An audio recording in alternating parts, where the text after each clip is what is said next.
plenty we have an orator, and that was wonderful. Now, a few minutes ago, I mentioned having another one of these 50 years from now, and some people chuckled. But our next speaker, I hope, will be standing here participating in this event 50 years from now. And he is Logan Paff, our youngest speaker today. And Logan, we hope you'll be here 50 years from now. Me too, he said.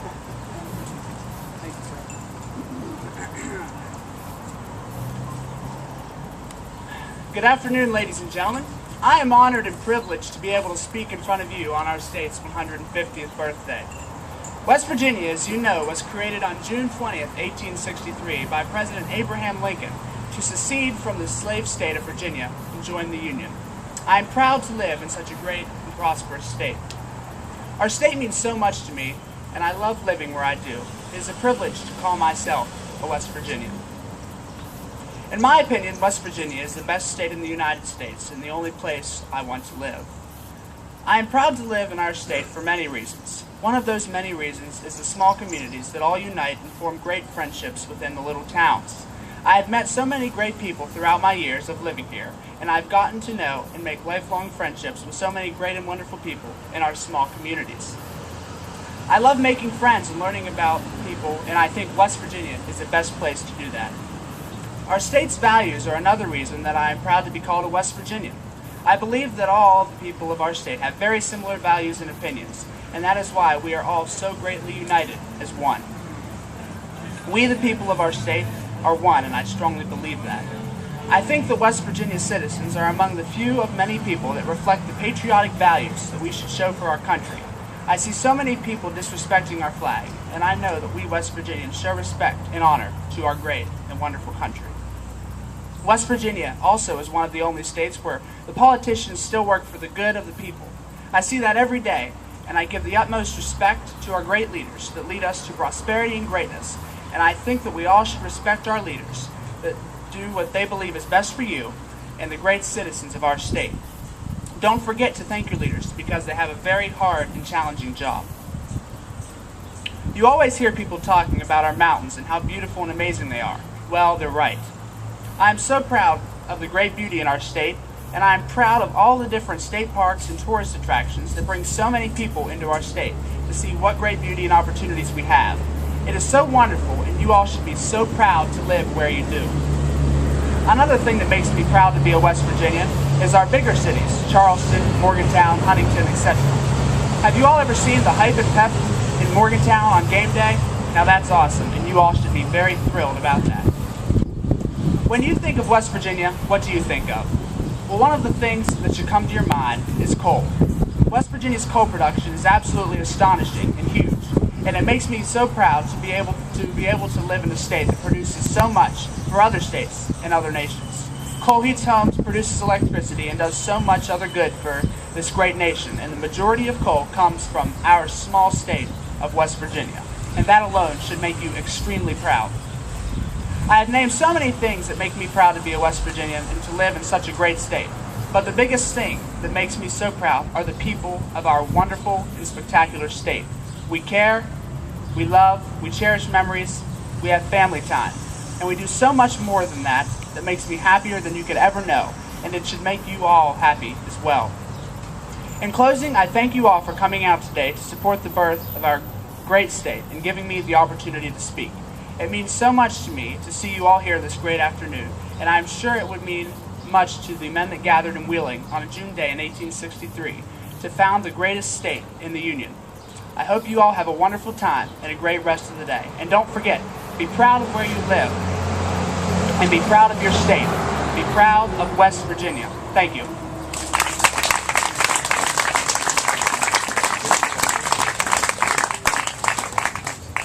Thank you, Logan Paff.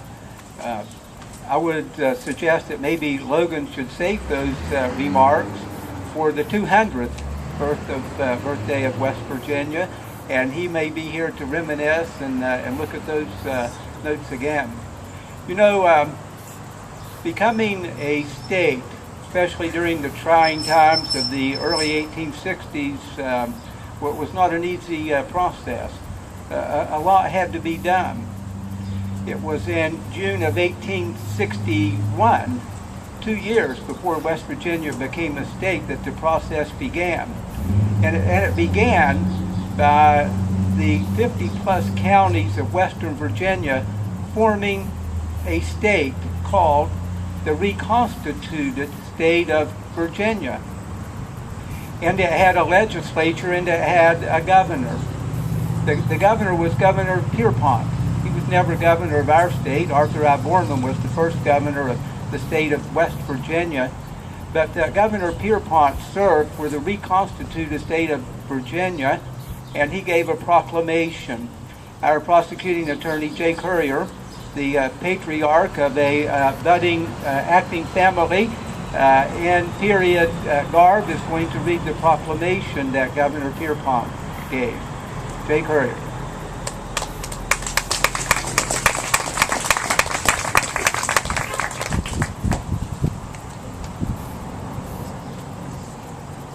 As the governor of the restored, reorganized, and reconstituted state of Virginia, I thank you for inviting me here this day to share with you in your fine town in a commemoration of the official creation of the state of West Virginia. This setting takes me back to the early days of my legal career as I represented the legal interest of the Baltimore and Ohio Railroad. And I know the profound impact that that same B&O Railroad has had on this fine town of New Creek Station. And I also know the vital importance that railroad continues to play in our shared efforts to restore our union in the face of this horrific and unjustified rebellion. While it may seem to some that the beginning of the creation of this new state dates back just a mere 2 years, to the gatherings of our citizens in Wheeling to establish this reorganized government and to oppose the secession of the state of Virginia from our union, in actuality, our struggle dates back much farther than that. For many decades, the differences separating us in the West from those, our brothers and sisters in the East, were both obvious and continually growing. Those differences went well beyond mere geography, even though our breathtaking mountains do indeed separate us geographically from the East. However, those differences are truly deeply rooted in the belief by the East that we in the West are somehow second-class citizens, the belief that we should pay higher taxes to benefit the East, yet receive no services for the betterment of our roadways, our waterways, or to educate our children. That the East should be able to use our labor and our resources, yet give little in return. That we should be counted as citizens of the United States and of Virginia, yet not represented fairly in the Virginia Assembly, and our concerns left unheard and unmet. And finally, that we should be forced to accept slavery within our borders, an institution which we neither benefit from nor want. But now, in the heart of this struggle to preserve our glorious union, this state is newly created to stand as a beacon of hope to our people, a symbol that our president and our nation stand with us and we with them. Following an overwhelming approval of our new state by our voters and an affirmative vote by the United States Congress, President Abraham Lincoln declared the formation of West Virginia to be both constitutional and expedient as he signed the statehood bill in the waning hours of December 31, year of our Lord 1862. Our voters then, once again overwhelmingly, approved an amendment to our proposed Constitution, as requested by President Lincoln, to provide for the gradual emancipation of slavery within the borders of West Virginia to begin July 4 of this year.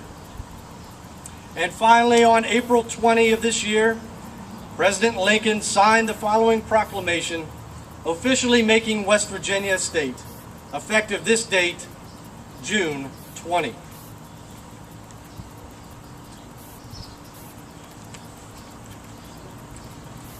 A proclamation from the President of the United States. Whereas by the acts of Congress approved the 31st day of December last, the state of West Virginia was declared to be one of these United States of America and was admitted into the Union on an equal footing with the original states in all respects whatever, upon the condition that certain changes should be duly made in the proposed Constitution for that state. And whereas proof of a compliance with that condition, as required by the second section of the Act aforesaid, has been submitted to me, now therefore be it known that I, Abraham Lincoln, President of the United States, do hereby, in pursuance of the Act of Congress aforesaid, declare and proclaim that the said act shall take effect and be enforced from and after 60 days from the date hereof. In witness whereof I have hereunto set my hand and caused the seal of the United States to be affixed. Done at the city of Washington this 20th day of April, A.D. 1863, and of the independence of the United States, the 87th, by the President Abraham Lincoln. Therefore, my friends, let us be true to the trust instilled in us by the Congress and our President, and let us strive to make this new West Virginia worthy of its creation and worthy of its inclusion among the states of this great nation. I give you now the words of my colleague and friend Archibald Campbell, editor of the Wheeling Intelligencer. A grateful people will ever say, God bless Abraham Lincoln. And I add in conclusion, may God send blessings upon each one of you here today, upon our glorious new state, and may God bless and preserve the Union of the United States.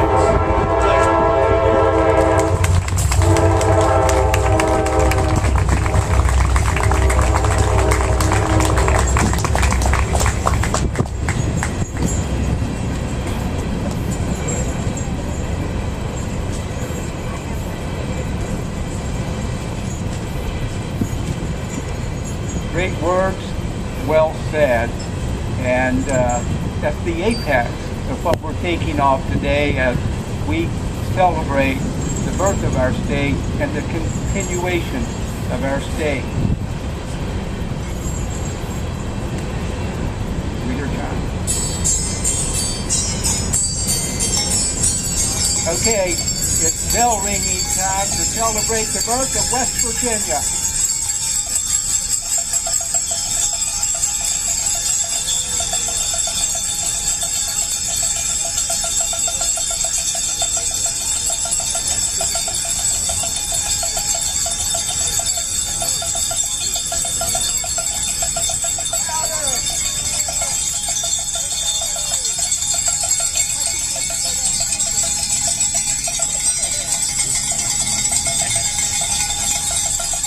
Wonderful, thank you, thank you.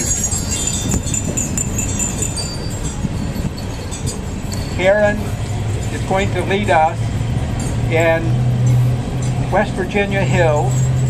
It's on the back of your program, the words for those of us who don't know every part of it. I want to say thank you to a number of people, to Karen McDonald for her music today, to Franklin Fortner for leading us in the pledge and for the flags, for Francis Jones for providing us with this amp system, for Alex McDonald for the warm Pierpont costume that Jay is wearing, to the Merrill County Commission for the use of the courthouse lawn, to Jay for portraying the governor, and for Elon Patterson for the wreath that you see here. So Karen will lead us in West Virginia Hills, and then we have birthday cake inside to make this birthday party special and a treat. And thank each and every one of you for coming, for being loyal West Virginians, for remembering that Mountaineers are always free. Thank you very much.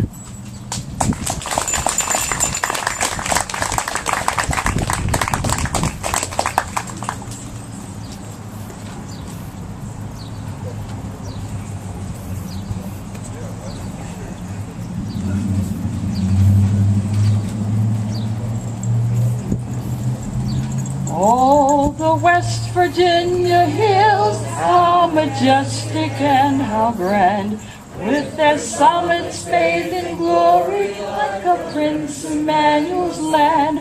Is it any wonder then that my heart with rapture thrills, as I stand once more with loved ones on those West Virginia hills? Oh, the hills, beautiful hills, how I love those West Virginia hills. If for sea or land I roam, still I think of happy home and my friends among the West Virginia hills.